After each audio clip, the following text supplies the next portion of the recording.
কিছু হবে না। নামাজের জায়গা করতে রুকু শিক্ষা করার পরে বাতনা শিক্ষা করতে হবে। বুঝছেন? আল্লাহ বলেন ফাজকুরুনি আযকুরকুম ওয়াশকুরু লা তাকফুরুন। আল্লাহকে একবার স্মরণ করো, আল্লাহ 10 বার স্মরণ করবে। সুবহানাল্লাহ, সুবহানাল্লাহ। আল্লাহর পথে এক কদম এগিয়ে যাও, আল্লাহ 10 ধাপ এগিয়ে বান্দাকে বান্দা বলে বুকে নেবেন।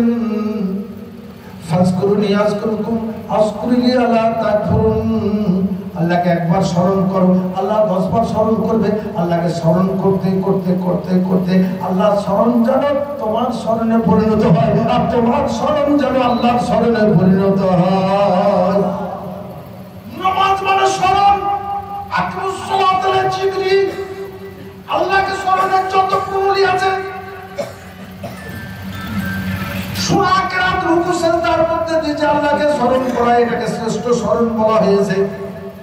জি, আলামাতে যারা নামাজের মাস্টার, যারা নামাজ শিক্ষা দিয়ে বলাছো, তাদেরকে আমি জিজ্ঞাসা করি, আকিমুস সালাতা লা যিকরি, আল্লাহকে স্মরণের যত প্রণালী আছে, হাইয়েস্ট উত্তম প্রণালী হচ্ছে কিবলামুখী হয়ে দাঁড়িয়ে, মুসল্লার পরে দাঁড়িয়ে নামাজের দ্বারা নিয়াত করে, যায় নামাজে দাঁড়িয়ে নিয়াত করতে হয় না, দোয়া করতে হয়, তারপরে নিয়াত করতে হয়, তারপরে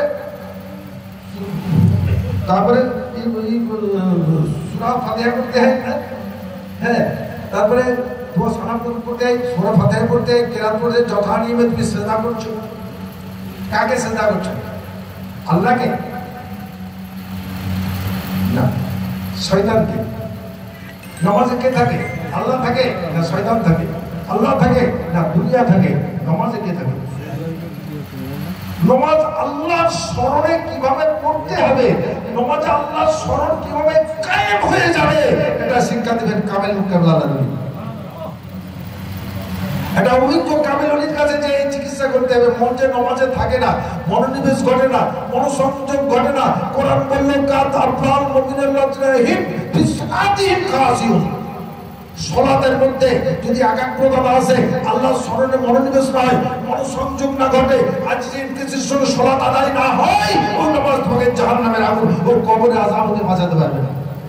তাহলে আল্লাহর স্মরণেও একাগ্রতা আনতে হবে। ঠিক বুঝতে হবে তো?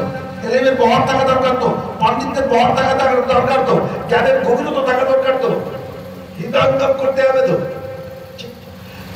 আল্লাহর স্মরণে একাগ্রতা আনতে হবে, মনোনিবেশ ঘটাতে হবে, মনোসংযোগ ঘটাতে হবে। যে আল্লাহ সম্পর্কে জগৎবাসী ধারণা নাই, কোন মৌলবী মৌলানা মুহাদ্দিস মুফতি আল্লামা ধারণা দিতে পারবে না, তাকে স্মরণ করবে কি করে? ফাজকুরুনি, স্মরণ করো না, স্মরণ করবে কি করে? আমি আল্লাহ বললাম, আল্লাহর নাম নিলাম, কিন্তু স্মরণের প্রশ্নটা এসেছে। নামাজ মানে স্মরণ, স্মরণ প্রতিষ্ঠা করো। আকিমুস সালাত, আল্লাহর স্মরণ কায়েম করো, আল্লাহর স্মরণকে প্রতিষ্ঠা করো। তাই প্রতিষ্ঠা করবে। তাহলে এর জন্য সালাতুল মিরাজুল মিনাল মুমিনিন, আল্লাহ বান্দা দিদার দর্শন ক্ষেত্র নামাজ, খোদা বান্দা সম্বন্ধ তৈরি হওয়ার নামাজ। নামাজে আল্লাহর সঙ্গে সম্বন্ধ হবে, আল্লাহকে সিজদা করতে হবে, আল্লাহ ছাড়া আর কিছু থাকবে না। নামাজে দাঁড়িয়ে আল্লাহর বান্দা থাকবে। যেদিন কিছু ছিল না, আল্লাহর বান্দা ছিলাম আলমে দুয়ের জগতে।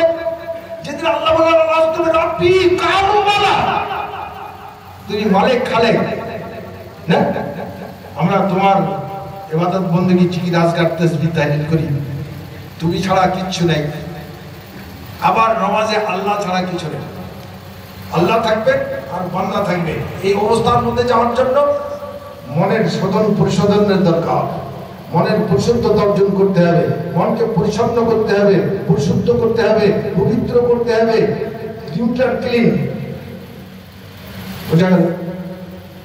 তাহলে মশলা মশাইল ফিকহ সব জানলাম, কিন্তু মন সুন্দর করার যে উপকরণ, মন সুন্দর করার যে প্রণালী, এটা চাহেরা কিছু না, এটা বাতিল। আল ফিকহ ইসলাম শরিয়াত আল তাসাউফ বাতিল। শরিয়াতি কোনো চর্চা, কোনো আমলের দ্বারা এটা পবিত্র হবে না। আমার হাসান গৌসে উলাহি রাহমাতুল্লাহ বলেন, আমি গৌসে জামান খুলনাবী রাহমাতুল্লাহ সাহেব প্রয়োগ করে তরিকায় দাখিল এই রাকসামান্দি মুজাদ্দিদের তরিকায় দাখিল হওয়ার পর আমি ইফতারা মসজিদে শুয়ে আছি, তো দেখছি একটা কিতাব আছে, কিতাবে কি লেখা আছে, 12 চাঁদের ফজিলাত থাকে না, এই চাঁদে এই রোজা করলে, এই আমল করলে, এই নামাজ পড়লে এত নেকি নেকির পাহাড় হয়ে যাবে।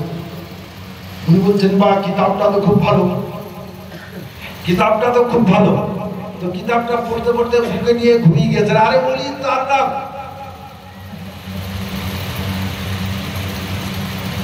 আমি এখানে কি বলছি আমার মুর্শিদ 1000 কিলোমিটার দূর থেকে শুনছেন এবং দেখছেন। এর নাম মুরিদ, ইমান থাকার নাম হচ্ছে মুরিদ, আর উনি হবেন আল্লাহর ওলি। আমি এখানে এইভাবে বসে বলছি, আল্লাহর নবী আমাকে দেখছেন, মদিনাওয়ালা আমাকে দেখছেন, আমার আওয়াজ শুনছেন, যেভাবে আল্লাহ শুনছেন। জবাব से आवाज निकलता है लेकिन देखने की कोई ताकत नहीं। अल्लाह खुद सुनता है और देखता है। सुभान अल्लाह, सुभान अल्लाह। আমার আওয়াজটা দুনিয়াবাসী শোনে কিন্তু দেখে না, রব্বুল আলামিন দেখেন এবং শোনেন। যেভাবে আল্লাহ দেখেন সেভাবে আল্লাহর নবী দেখেন, যেভাবে আল্লাহ শুনেন সেভাবে আল্লাহর নবী শুনেন। এটা হচ্ছে সুন্নি আকীদা। কথা বোঝা গেল? আল্লাহুম্মা